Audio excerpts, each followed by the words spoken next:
నాకు ఏర్పరిచిన క్రయధనమును కుమ్మరికి పారవేయమని నాకు ఆజ్ఞేయగా నేను ఆ 30 తులముల వెండిని తీసుకుని యెహోవా మందిరంలో కుమ్మరికి పారవేసితిని. మరి ఈ ప్రవచనం దాన్ని చూస్తే మనం ఇక్కడ మనకి మరి క్రయధనము కనిపిస్తుంది. రక్త క్రయధనముగా మనం దీన్ని అనుకోవచ్చు. ఈ ప్రవచనం ఎక్కడ మనకి కనిపిస్తుంది, ఎక్కడ నెరవేరింది అని మనం చూసినట్లయితే మత్తయి సువార్త 27వ అధ్యాయము 3-7 చదివినట్లయితే మత్తయి సువార్త 27వ అధ్యాయము 3-7 అప్పుడు ఆయనను అప్పగించిన యూదా ఆయనకు శిక్ష విధింపబడగా చూచి పశ్చాత్తాపడి ఆ 30 వెండి నాణెములు ప్రధాన యాజకుల యొద్దకును పెద్దల యొద్దకును మరలా తెచ్చి నేను నిరపరాధ రక్తమును అప్పగించి పాపము చేసినని చెప్పాను.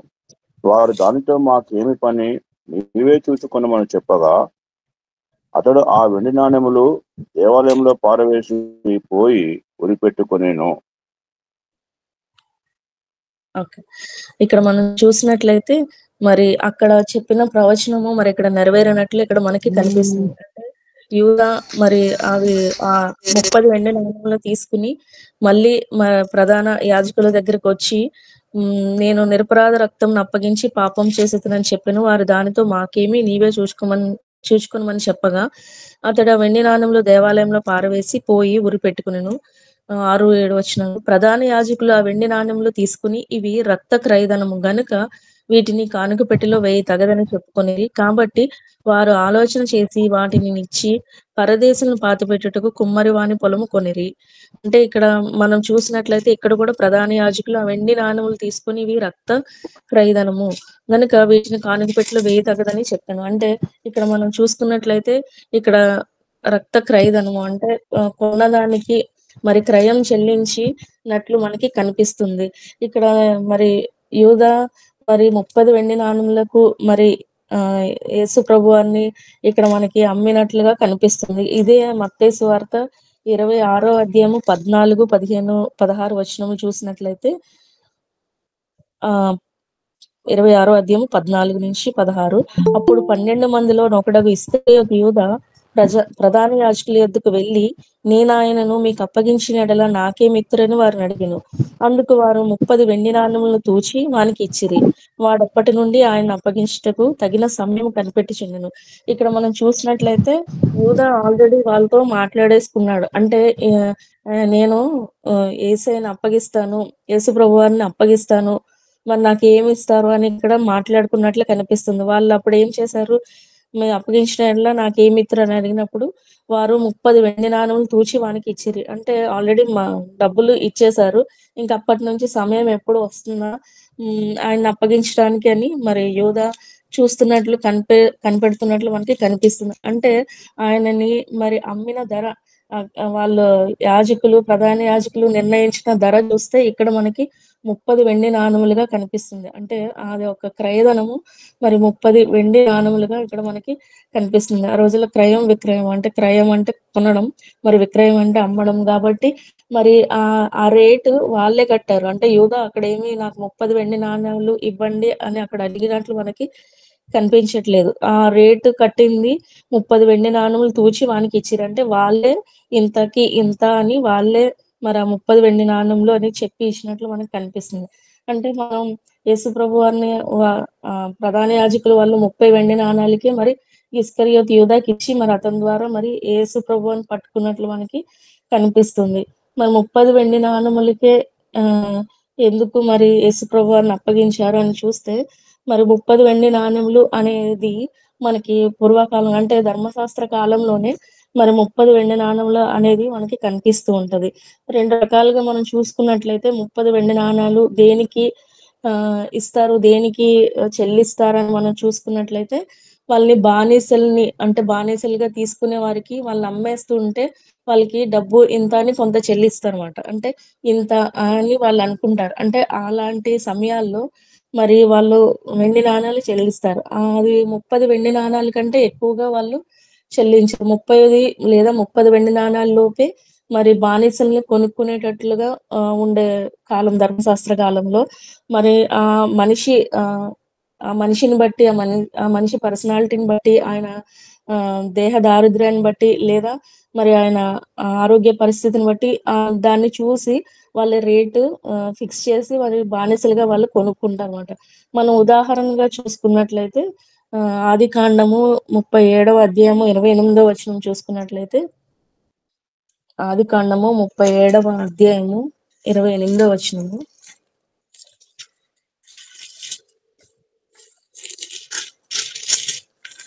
37వ అధ్యాయము 28వ వచనము. మిద్యానీయులైన వర్తకులు ఆ మీదుగా వెడుచుండగా వారు ఆ గుంటలో నుండి యోసేపును పైకి తీసి ఆ ఇష్మాయేలీయులకు 20 తులముల వెండికి అతనిని అమ్మివేసిరి. ఇక్కడ చూసినట్లయితే ఇక్కడ యోసేపు వాళ్ళ అన్నదమ్ములు మరి ఆయన చంపేయాలనుకుంటారు. మరి చంపేయాలనుకున్నప్పుడు మళ్ళీ చంపితే ఏమి వస్తుంది అనుకుని ఇంకా వాళ్ళు ఇష్మాయేలీలు అటువైపు వెళ్తుండగా వర్తకులు మిద్యానీయులైన వర్తకులు ఆ మీదుగా వెళ్చుండగా వారు ఆ గుంటలోని యోసేపును పైకి తీసి ఆ ఇష్మాయేలీలకు 20 తులముల వెండికి అతనిని అమ్మేశారు. అంటే ఇక్కడ అంటే యోసేపుని ఇక్కడ 20 తులాల వెండికి అమ్మేసినట్లు కనిపిస్తుంది. అంటే వీళ్ళు కొనుక్కుని ఎవరికి ఇస్తారు, మళ్ళీ వాళ్ళు ఐగుప్తు దేశంలో మరి వాళ్ళకి అప్పగించేసినట్లు కనిపిస్తుంది మనకి యోసేపును. అంటే ఒక బానిసగా మరి యోసేపును వాళ్ళు అక్కడ అమ్మేశారు. అంటే బానిసకి దాసునికి మరి అలా చెల్లించేది ఎంత అంటే ఇక్కడ మరి వెండి 20 వెండి నాణములకి అక్కడ అమ్మేసినట్లు మనకి కనిపిస్తుంది.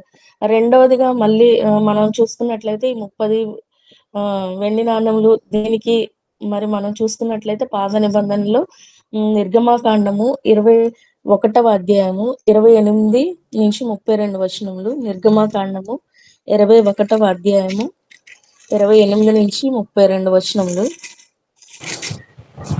ఎద్దు పురుషులైనను స్త్రీనైనను చావ పొడిచిన ఎడల నిశ్చయముగా రాళ్లతో ఆ ఎద్దును చావగొట్టవలను, దాని మాంసమును తినకూడదు.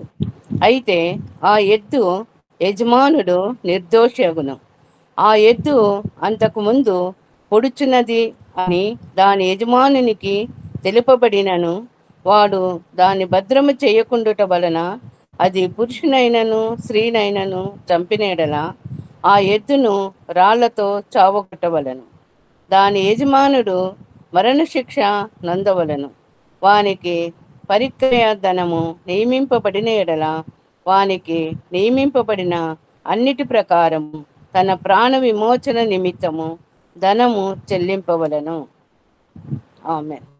ఇక్కడ 32వ వచనం చూసుకున్నట్లయితే ఆ ఎద్దు దాసినైనను పొడిచిన ఎడల వారి యజమానికి 30 తులముల వెండి చెల్లింపవలను, మరి ఆ ఎద్దును రాళ్లతో చావకొట్టవలను. ఇక్కడ మనం చూసినట్లయితే మరి ఏ జంతువైనా మరి ఇతరులకు హాని చేసి ఉంటే మరి దానికి పర్యవసానంగా మరి వాళ్ళు డబ్బులు చెల్లించాలి. లేదా మరి అది ఆ జంతువు మరి క్రూర జంతువు లాగా అంటే ఇంకా చంపేసేలాగా పొడిచేలాగా ఉంటే మరి దానిని కూడా చంపేయాలి అన్న విధి వాళ్ళకి మరి ఆల్రెడీ ధర్మశాస్త్రంలో రాసి ఉంచారు.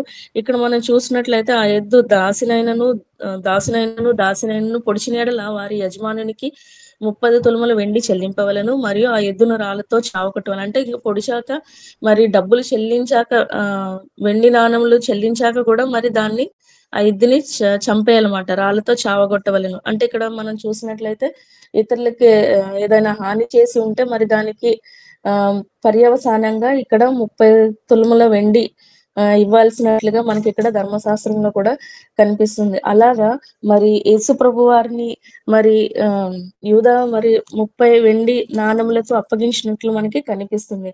అంటే యేసు ప్రభు వారు మరి దాసుని స్వరూపంగా మరి లోకంలోకి వచ్చినట్లు మనకి కనిపిస్తుంది కదా. అంటే ఆయన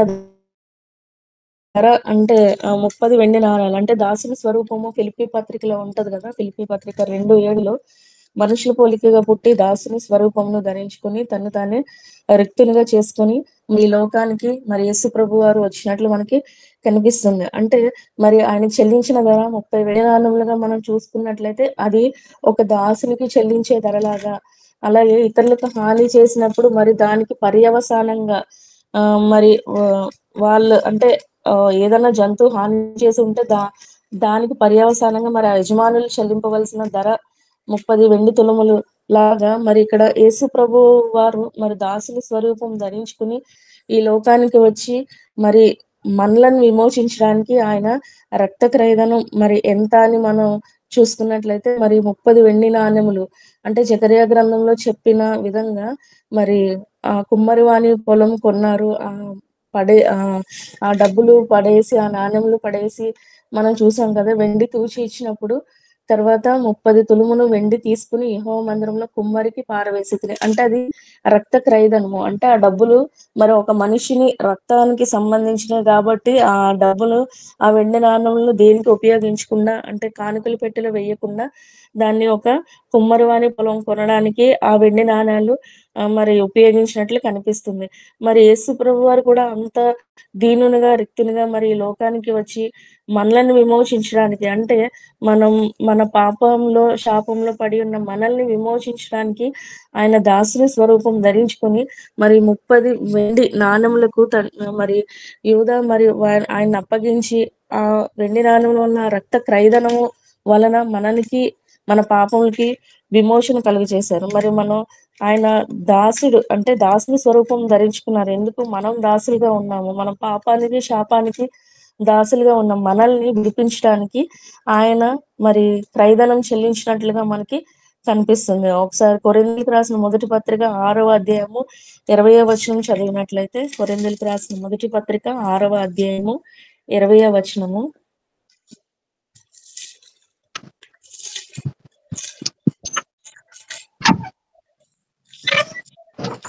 విలువ పెట్టి కొనబడిన వారు గనుక మీ దేహముతో దేవుని మహిమపరచుడి.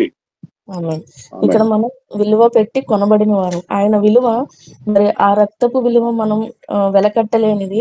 మరి ఆయన మనల్ని కొనుక్కున్నారు. ఇంకా ఆయన రక్తాన్ని ఇచ్చి మరి ఆయన రక్తం ద్వారా మనం రక్షింపబడ్డాం కాబట్టి మరి ఆ విలువ పెట్టి కొనబడిన వారం కనుక మన దేహంతో దేవుణ్ణి మనం మహిమపరిచారు. మనకి విలువైన స్థితి ఇవ్వడానికి ఆయన దాసుని స్వరూపంగా ధరించుకుని మరి ఆయన తన స్వరక్తం ఇచ్చి మనల్ని ఆ దాసత్వం నుండి మనల్ని విడిపించారు. మనం విలువ పెట్టి కొనబడిన వారం కాబట్టి మన దేహంతో దేవుని మహిమపరిచే వారముగా మనం ఉండాలి. మరి మనకి ఈ రక్షణ మరి ఈ విమోచన మనకి ఊరికే రాలేదు కదా. మరి దేవుడు తన రక్తాన్ని తన స్వరక్తాన్ని ఇచ్చి మనల్ని కొనుక్కున్నారు. అంటే మనం పాపంలో ఉన్నప్పుడు మనం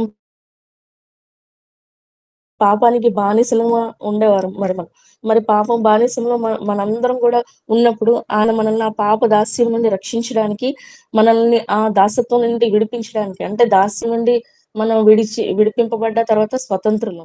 ఆయన రక్తం ద్వారా మనల్ని రక్షించాడు కాబట్టి, మనల్ని కొనుక్కున్నాడు కాబట్టి ఆ దాసత్వం నుండి మనం స్వతంత్రులు. మరి ధర్మశాస్త్ర కాలంలో దాసులు అంటే ఇంకా వాళ్ళు చెల్లించే వరకు కూడా వాళ్ళ బానిసలుగా దాసులుగా ఒకళ్ళ కింద ఉండేవాళ్ళు. మరి ఆ ఆ అమౌంట్ లేదా ఆ యజమానుడు ఎవరైతే ఉన్నారో అతన్ని కొనుక్కునే బంధువు ఎవరన్నా అంటే ఆ దాసుని బంధువు ఎవరన్నా కొంత వెల ఇచ్చి మరి అతన్ని విడిపించుకోవచ్చు. లేదా మరి అతనే కొంతకాలం ఆయన దగ్గర పని చేసి మరి ఆ దాసత్వం నుండి అతడు స్వతంత్ర అవ్వచ్చు.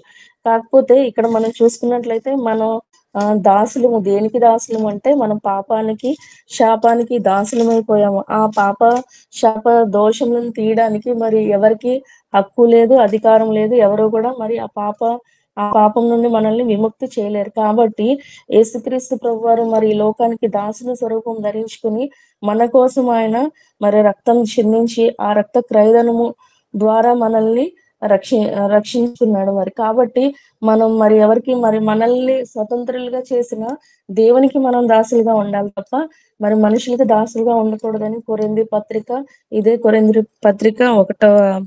7వ అధ్యాయము 23వ వచనంలో చూసుకున్నట్లయితే 7వ అధ్యాయము 23వ వచనం చూసుకున్నట్లయితే, మీరు విలువ పెట్టి కొనబడిన వారు గనుక మనుషులకు దాసులు కాకుడి అని ఇక్కడ ఉంది. అంటే మనల్ని కొనుక్కున్నది ఎవరు అంటే మనల్ని రక్షించుకున్నది యేసుక్రీస్తు ప్రభువారు. మరి మనం ఆయనకి దాసులుగా ఉండాలి తప్ప మరి మనుషులకు దాసులు కాకూడదని ఇక్కడ వాక్యం సెలవిస్తుంది. మనల్ని రక్షించుకున్నాడు, మనల్ని విలువ పెట్టి కొనుక్కున్నారు, మనము ఆయన సొత్తు. ఇంకా మరి మనం ఏం చేస్తున్నా, ఈ దేహంతో ఎలా జీవిస్తున్నా మరి మనం లెక్క అప్పచెప్పవలసింది దేవునికి.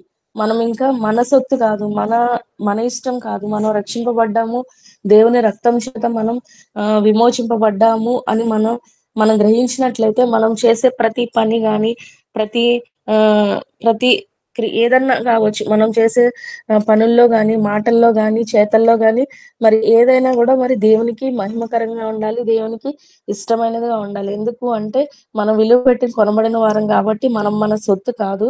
అలాగే మనం మనుషులకు దాసులుగా ఉండకూడదు.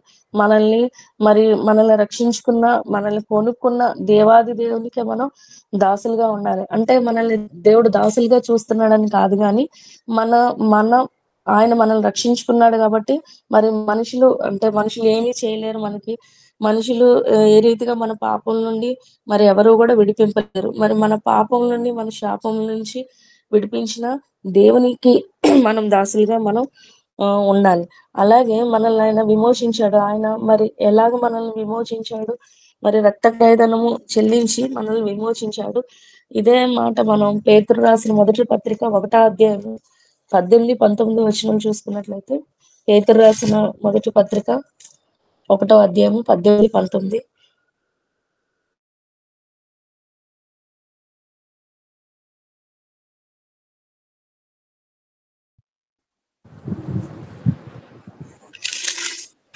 కార్యసారమైన మీ వ్యక్త ప్రవర్తనను విడిచిపెట్టినట్లుగా వెండి బంగారముల వంటి శ్రేయస్సుల చేత మీరు విమోచింపబడలేదు, కానీ అమూల్యమైన రక్తం చేత, అనగా నిర్దోషమును నిష్కలంకమునకు గొర్రెపిల్ల వంటి క్రీస్తు రక్తం చేత విమోచింపబడిరని మీరు ఎరుగుదురు కదా.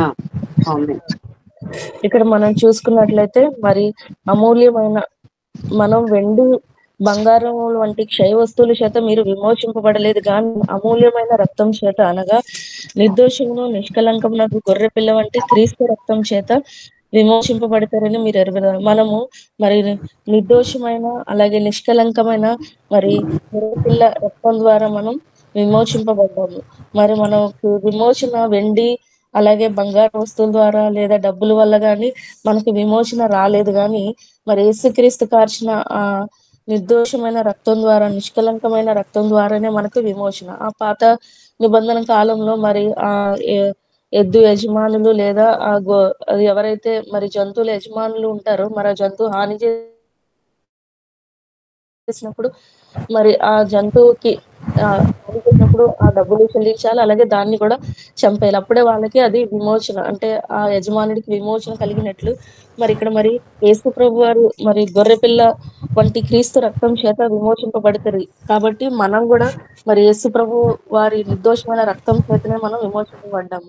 కాబట్టి మనం యేసుక్రీస్తు ప్రభు వారికి మనం దాసులంగా, అంటే మరి ఆయన బిడ్డలంగా, ఆయనకి నచ్చిన రీతిగా మనం కూడా బ్రతికేలాగా మనం ఉండాలి. మరి ఆయన రక్తం ద్వారా మనం విమోచింపబడ్డాం కాబట్టి మనకు ఆయన నిత్య జీవాన్ని, తండ్రితో ఉండే స్థితిని మనకి అనుగ్రహించారు.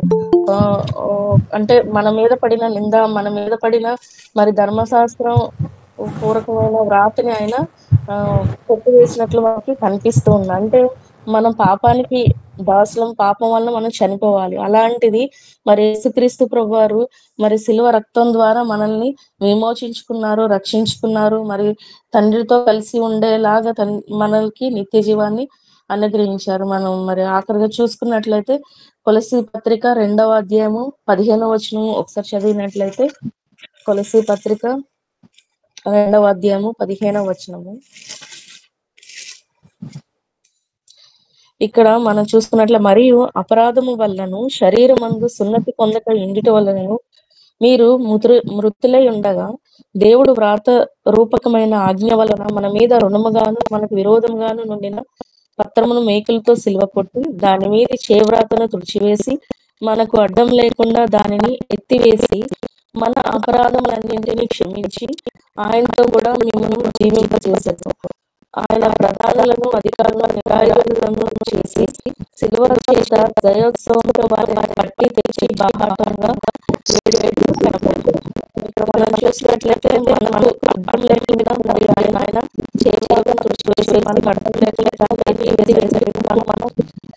మన మీద రుణముగా మన విరోధంగానైనా పత్రములు మేకులతో సిలువ కొట్టి మరి అలాంటి రూల్స్ గాని మరి పాపం చేస్తే మరి మనం మరణానికి శాసనం కదా, అలాంటి మరణానికి లోనవకుండా మరి ఆయన మేకుల ద్వారా మరి ఆ చేవ్రాతను కొట్టివేసి శిలువ మరణం ద్వారా మన అపరాధములన్నింటినీ క్షమించి ఆయనతో కూడా మనల్ని జీవింప చేయడానికి లోకానికి ఆయన వచ్చి మరి శిలువ మరణం పొందినట్లుగా మనకి కనిపిస్తుంది. మరి మనల్ని శిలువ చేత జయోత్సవంతో మరి నిలవబెట్టినట్లు కనిపిస్తుంది. అంటే మనం దేనికి పనికిరాము, మనం ఒకప్పుడు దాసులుగా ఉండినను మరి ఆయన రక్తం ద్వారా మనల్ని విమోచించుకుని స్వతంత్రులుగా చేశాడు. మరి ఆ స్వతంత్రాన్ని మనం అడ్వాంటేజ్ గా తీసుకోకుండా మనల్ని రక్షించిన యేసు ప్రభు వారికి మనం ఎల్లప్పుడూ కూడా మరి హృదయపూర్వకంగా మనం మన పనుల ద్వారా ఆయనకి మహిమ తెచ్చే వారంగా మనం ఉండేటట్లు మనల్ని మనం చూసుకోవాలి. మనల్ని రక్షించిన,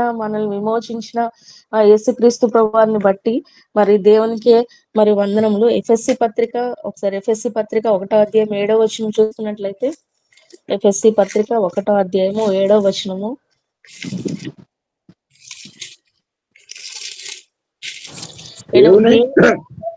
దేవుని మహాదేశ్వరుని బట్టి ఆ ప్రియుని యందు ఆయన రక్తం వలన మనకు విమోచనము అనగా మన అపరాధములకు క్షమాపణ మనకు కలిగి ఉన్నది. మరి ఇక్కడ చూసుకున్నట్లయితే మరి దేవుని కృపా మహదేశ్వరం బట్టి ఆ ప్రియుని యందు ఆయన రక్తం వలన మనకు విమోచనము అనగా మన అపరాధములకు క్షమాపణ మనకు కలిగి ఉన్నది. మరి దేవుని మహా కృపదైశ్వర్యం, మరి దేవుని కృప, మరి ఆయన కృప ద్వారానే మరి మనం రక్షింపబడ్డాము. మరి ఆ ప్రియుని యందు ఆయన రక్తం వల్ల మనకు విమోచన. మరి దేవుడి సంకల్పము ఎంతో గొప్పది. మరి మనందరం కూడా పాపంలో శాపంలో పడి చనిపోవడం దేవుడికి ఇష్టం లేదు. మరి దేవుని దగ్గరకు మనల్ని సృష్టించిన దేవుడు మనకి పెట్టిన ఆత్మ మళ్ళీ దేవుని దగ్గరికి వెళ్ళాలి అని సంకల్పంతో మరి మనందరం కూడా మరి సాతానుకి లోబడి జీవిస్తూ మరి నరకాగ్నికి లోనవ్వకుండా ఉండాలి అని మరి ఆయన్ని మనల్ని ఎలా రక్షించుకోవాలా, మనల్ని ఎలా కాపాడుకోవాలని దేవాది దేవుడు ముందుగానే సంకల్పించి మరి ఆయన కృపా మహదేశ్వరుని బట్టే మనకేమి మనంతటి మనకి రాలేదు, కానీ మరి ఆ దేవాది దేవుని కృప మరి మహదేశ్వరుని బట్టి ఆ ప్రియుని యందు ఆయన రక్తం వల్ల మనకు విమోచనము. మరి తన ప్రియ కుమారుని ద్వారానే మనకి విమోచనం కలిగి మరి మన అపరాధములను క్షమాపణ కలిగి ఈ రోజు మనం జీవిస్తూ ఉన్నాము.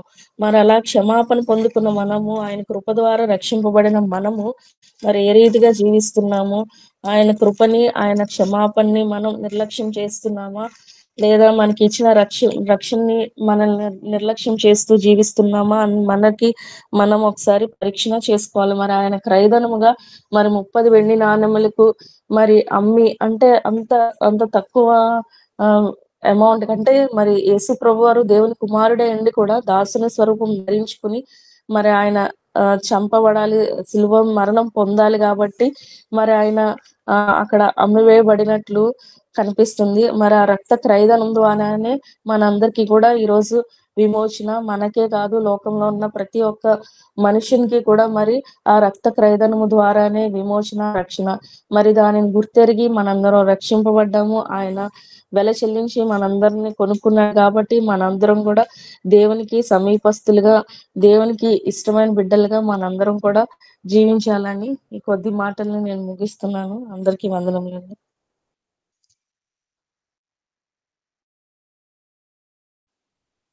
దేవునికి స్తోత్రం కలుగును గాక. వారి విమోచన ధనము, ప్రాణ విమోచన ధనము బహు గొప్పది. కీర్తన 49:9 వచనం. కీర్తన 49:9 చదువుతారా?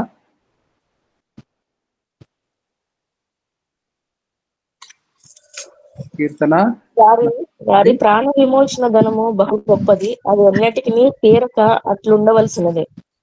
ఎన్నటన్నిటికీ తీరక అట్లుండవలసిందే. మనము మన పాపముల చేతను అపరాధముల చేతను చచ్చిన వారమైనప్పుడు మనలను విడిపించిన ప్రాణ విమోచన ధనము బహు గొప్పది. అది ఎన్నటికీ తీరక అట్లుండవలసిందే.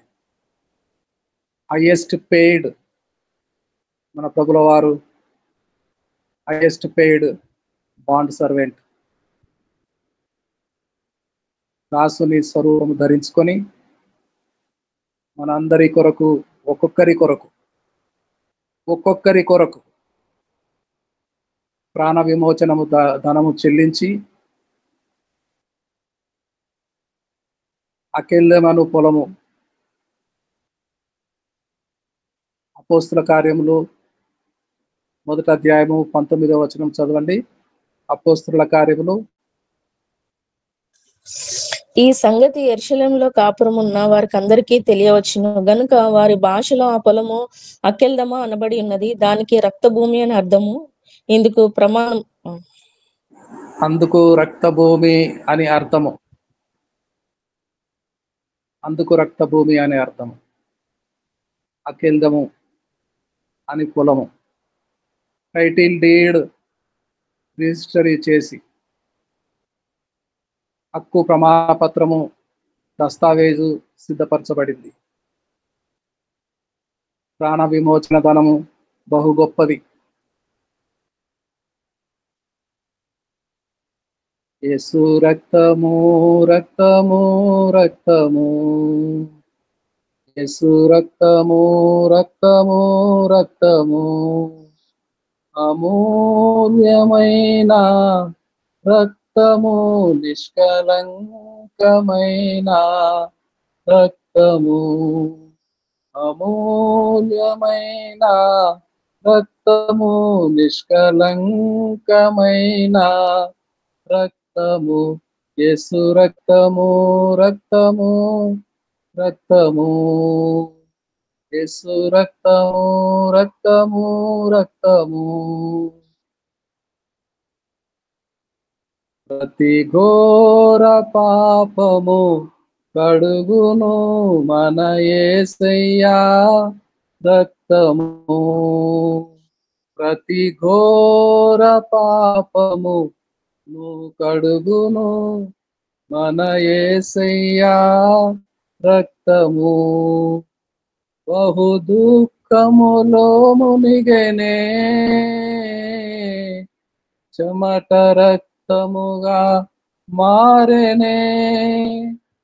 బహు దుఃఖములో మునిగెనే, చెమట రక్తముగా మారెనే. యేసు రక్తము రక్తము రక్తము, యేసు రక్తము రక్తము రక్తము, అమూల్యమైన రక్తము, నిష్కలంకమైన రక్తము, అమూల్యమైన రక్తము, నిష్కలంకమైన రక్తము. ఎన్నటెన్నటికి అట్లుండవలసిన మనందరి నిమిత్తము ఒక్కొక్కరి నిమిత్తము హైయెస్ట్ పెయిడ్ బాండ్ సర్వెంట్ యేసు ప్రభుల వారి రక్తము చిందించి వెల నిర్ణయించి యూదా అడగలేదు. ఎంత ఇస్తారు? ఇంతేనా? అబ్బురముగా ఆశ్చర్యకరముగా దొరికిన ప్రాణ విమోచన ధనము, ఎన్నటెన్నటికీ తీరక ఉండవలసిన ధనము, మనందరి నిమిత్తము ఒక్కొక్కరి నిమిత్తము విడివిడిగా ఒక్కొక్కరి నిమిత్తము కొన్న యేసయ్య చెల్లించిన ధనము, ప్రాణ విమోచన ధనము అబ్బురముగా తోచింది. ఆశ్చర్యకరముగా తోచింది. అకేల్దము అనే పొలము కొన్నారు. కుమ్మరి వారి పొలము రక్త భూమిగా అన్యజనులను పాతిపెట్టే రక్త భూమి అకేల్దము. ఆశ్చర్యకరం కదా. యూదులలో మనందరినీ ఆ యూదా కుటుంబంలో చేర్చి అన్ని జనాంగంలోమైన మనందరము ఒక్కొక్కరి నిమిత్తము 30 వెండి నాణెములు తూచి ఇచ్చిన ధనము, లెక్క సరిపోయిన ధనము, ప్రాణ విమోచన క్రయ ధనము. లోహములన్నిటిలో వెండి చాలా ప్రశస్తమైనది. వెండి ద్వారా మూల్యము చెల్లించబడుతుంది. బంగారము కంటే వెండికి శ్రేష్టము. ప్రాణ విమోచన ధనము వెండి. లోహములు అన్నిటికంటే వెండి చాలా ప్రశస్తమైనది. ఆ వెండి నాణెములు తూచబడ్డాయి. నీవే చూసుకోను. ప్రధాన యాజకులు జవాబు, నీవే చూసుకోను, ఏం చేసుకుంటావో చేసుకో. అంటే దేవాలయములో పారవేసి వెండి తునకలను 30 వెండి తునకలను యజమానిని అమ్మివేసిన, ద్రోహము చేసిన ద్రోహిగా మిగిలిపోయిన యూదా ఏమి చేసుకుంటాడు? నీవే చూసుకోమంటే కలెక్షన్ బాక్స్ లో వే తగదు, కానుకల పెట్టెలో వే తగదు. రక్త భూమి కొన్నారు, అకేల్దమను పొలము. యేసు ప్రభుల వారు చేసిన త్యాగము మనందరి నిమిత్తము, ఒక్కొక్కరి నిమిత్తము ప్రాణ క్రయ విమోచన ధనముగా ఎన్నటికి అట్లుండవలసిన వేళ, తీరని వేళ, హైయెస్ట్ పెయిడ్ బాండ్ సర్వెంట్ మన ప్రభువుల వారు విమోచించిన రక్త భూమి, విమోచించిన ప్రాణ రక్తము, ప్రాణం అర్పించి మనందరిని విమోచించి మనము ఎన్నటికి ఆయనకు వేరుగా ఉండకుండా ఆయనలో కలిసిపోయి ఆయనలో లీనమై మనము జీవించినను మరణించినను ప్రభువుల వారి కొరకే సమర్పణ కలిగి జీవించబద్దులమై ఉన్నాము. ప్రియులారా, చాలా చక్కని ఈ విషయము ఎలా డీల్ చేస్తుందో అనే ఒకంత అనుమానం కలిగింది. చాలా సెన్సిటివ్ వ్యవహారమును డీల్ చేసిన, గొప్పగా, అద్భుతంగా, అబ్బురముగా డీల్ చేసిన ప్రేమలత గారికి నిండుగా వందనాలండి. గాడ్ బ్లెస్ యూ అమ్మా. God bless you. మనలో ప్రేరేపించబడిన వారు ఒకరు ప్రార్థన చేస్తారు. యాకోబయ్య గారు మీరు ప్రార్థన చేయండి. యాకోబయ్య గారు ఉన్నారా? అయ్యగారు ఉన్నా ప్రార్థన చేయండి అయ్య గారు. ఓకే. మహాగణుడైన మా దేవ,